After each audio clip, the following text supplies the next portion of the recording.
ஓம் சரணாகத தீனார்த்த பரித்ராண பராயணே சர்வசியார்த்திகரே தேவி நாராயணி நமஸ்துதே. வணக்கம் நேயர்களே, இது மகாலட்சுமி ஜோதிடம் வழங்கும் காலச்சக்கரம். உங்கள் அன்பு ஜோதிடர் ஸ்ரீராம்ஜி பேசுகிறேன். அனைவரும் நலமுடன் இருக்கிறீர்களா? நன்றாகத்தான் இருப்பீர்கள், நன்றாக இருக்க வேண்டும். இன்றைய காணொளியில் நாம் காண இருப்பது பெரும் செல்வம் தரும் 2ஆம் இடத்து சனி பகவான். இதுதான் தலைப்பு. ஜோதிட சாஸ்திரத்தில் நாம் பார்த்து பயப்படுறதுக்குன்னே சில கிரகங்கள் உண்டு. அதில் ஒருவர் சனி. சனி பகவானை பார்த்து பயப்படாத நபர்களே இருக்க முடியாது. அதிர்ஷ்டத்திற்கு எதிரான கிரகம் சனி பகவான்.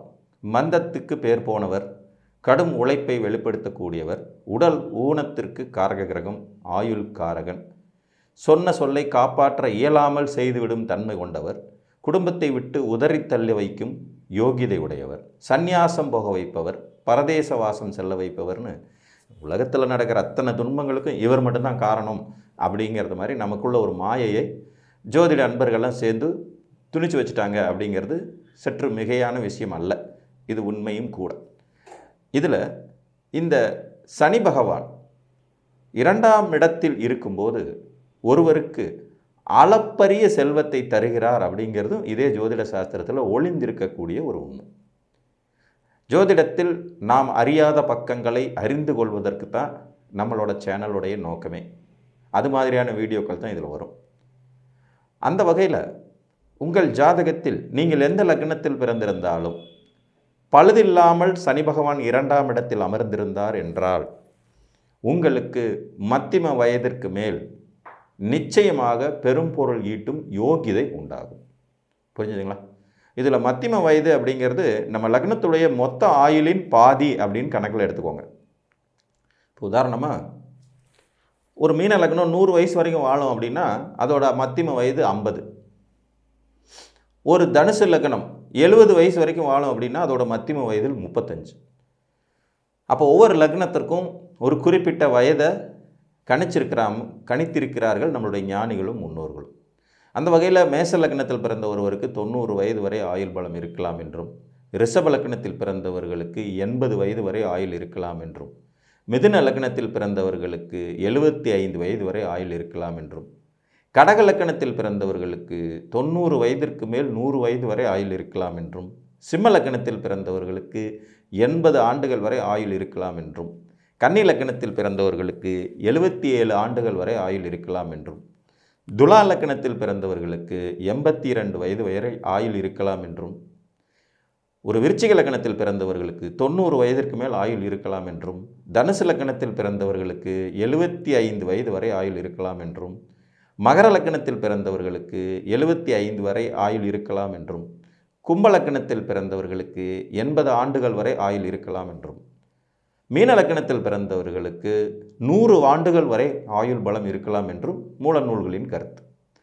ஸோ இந்த அடிப்படையில் உங்கள் லக்னம் எது என்பதை பொறுத்தும் அந்த லக்னத்திற்கு 2ஆம் இடத்தில் சனி பகவான் பங்கமில்லாமல் இருக்கும் பட்சத்தில், சனியை பங்கப்படுத்துறதுக்கு 2 கோள்களுக்கு வலு உண்டு. ஒருத்தர் செவ்வாய், இன்னொருத்தர் ராகு. இந்த செவ்வாயோடையும் ராகுவோடையும் சனி க்ளோஸாக இருந்தார்னால அல்லது செவ்வாய் எங்கேயாவது இருந்தபடி சனியை பார்த்துக்கிட்டு இருந்தார்னாலோ இந்த யோகம் வேலை செய்ய வாய்ப்பில்லை.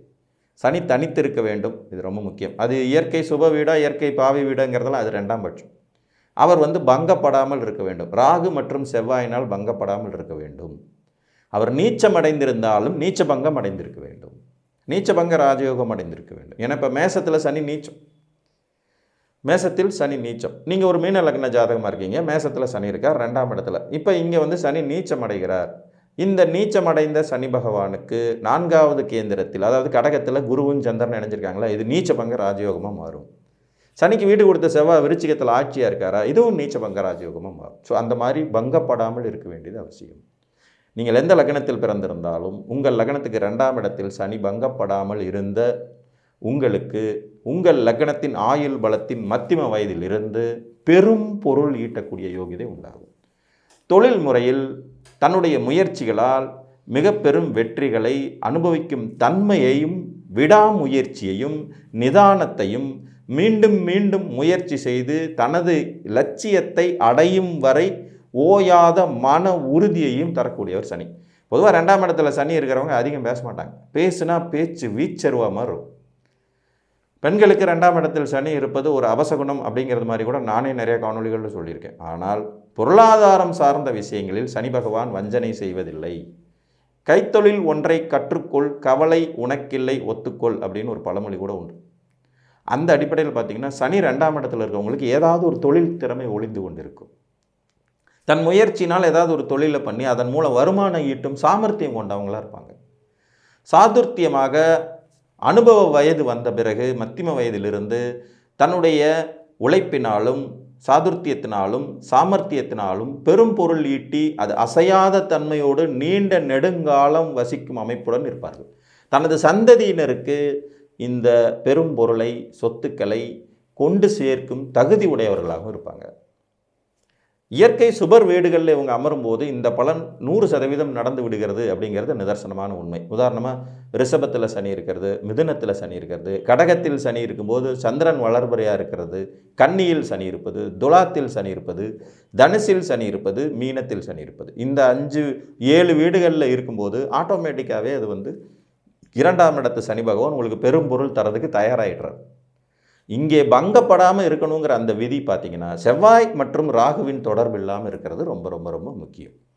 இது இல்லாத பாவ வீடுகள்னு சொல்லக்கூடிய மேஷம், விருச்சிகம், மகரம், கும்பத்தில் சனி பகவான் இருந்து சிம்மத்தில் இருந்தாலும் இயற்கை சுபர்களின் தொடர்புகள் அவருக்கு கிடைத்திருந்தால் ரொம்ப ரொம்ப சிறப்பாக உங்களுக்கும் பெரும் பொருள் ஈட்டும் யோகிதைகள் உண்டாகும். ஒரு கடகலக்கண ஜாதகம் 2ஆம் இடத்துல சனி பகவான் இருக்கார்.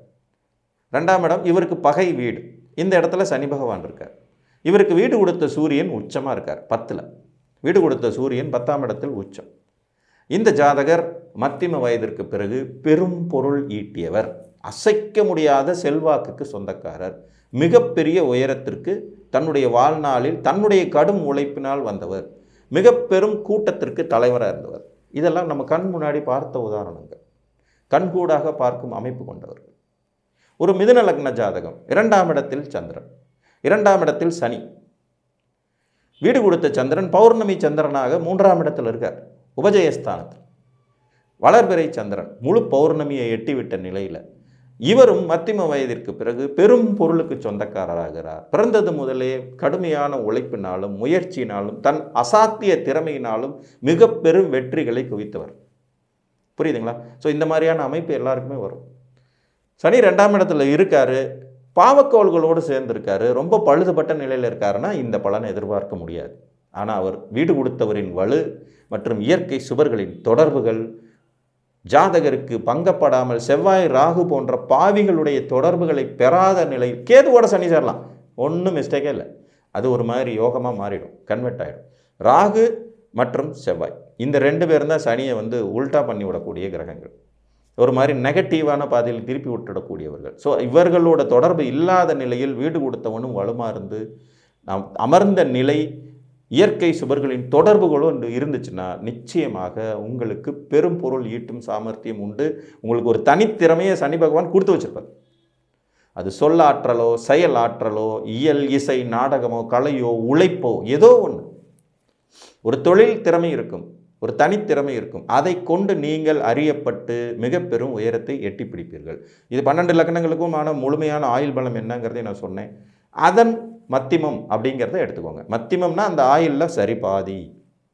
70 வயசு ஆயுள்னா 35 வயசு, 90 வயசு ஆயுள்னா 45 வயசு, 80 வயசு ஆயுள்னா 40 வயசு. இது நீங்கள் கணக்கு போட்டுங்க. 12 லக்னங்களுக்கும் ஆயுள் பலம் சொன்னேன், அதன்படி அந்த அமைப்பை எடுத்துக்கணும். ஒரு மகர லக்ன ஜாதகம் 2ஆம் இடத்துல சனி ஆட்சி மூலத்திரிகோண வலுவோடு இருக்கார். இங்கே ஜாதகருக்கு செவ்வாய் மற்றும் ராகுவின் தொடர்புகளை சனி பகவான் பெறவில்லை. வீடு கொடுத்தவர் அவரே தாங்கிறனால அவர் ஆட்சியோடு வலுவோடு இருக்கிறார். இந்த சனியை சிம்மத்தில் அமர்ந்தபடி குரு பகவான் பார்த்துட்ருக்கார். அற்புதமான ஒரு அமைப்பு. மத்தியம வயதிற்கு பிறகு வாழ்வியலில் தனக்கு தேவையான பொருளை மட்டும் ஈட்டுவதோடு அல்லாமல் தன் சந்ததியினருக்கும் தான் சார்ந்த சமுதாயத்திற்கும் பெரும் பொருள் ஈட்டிய ஒரு ஜாதகம் இது. ஸோ இந்த மாதிரி நிறைய ஜாதகங்களை உதாரணத்தில் வெற்றியாளர்களாக, பெரும் வெற்றியாளர்களாக, தன் வாழ்நாளுக்கு பிறகும் தான் சேர்த்து வைத்ததை மற்றவர்கள் அனுபவிக்கும் அளவுக்கான தகுதி உடையவர்களாக இவர்கள் வளர்ந்திருப்பார்கள் என்பது நிதர்சனமான உண்மை. அதனால் பாவக்கோள் காசு கொடுக்குமா, அதுவும் 2ஆம் இடத்துல இருக்கிறது சரியா அப்படிங்கிறத யோசிக்காமல் இந்த மாதிரி சூட்சமமான அமைப்புகளோடும் அவர்கள் இருக்கிறார்களா என்பதை பார்த்து தெரிந்து கொள்ளுங்கள் என்று கூறி, சனியும் பெரும் பொருள் தரும் சர்வ வல்லமை படைத்த கிரகம்தான் என்று கூறி மீண்டும் ஒரு காணொளியில் உங்களை வந்து சந்திக்கும் வரை உங்களிடமிருந்து அன்புடன் விடைபெற்றுக் கொள்வது உங்கள் அன்பு ஜோதிடர் ஸ்ரீராம்ஜி. நன்றி, வணக்கம்.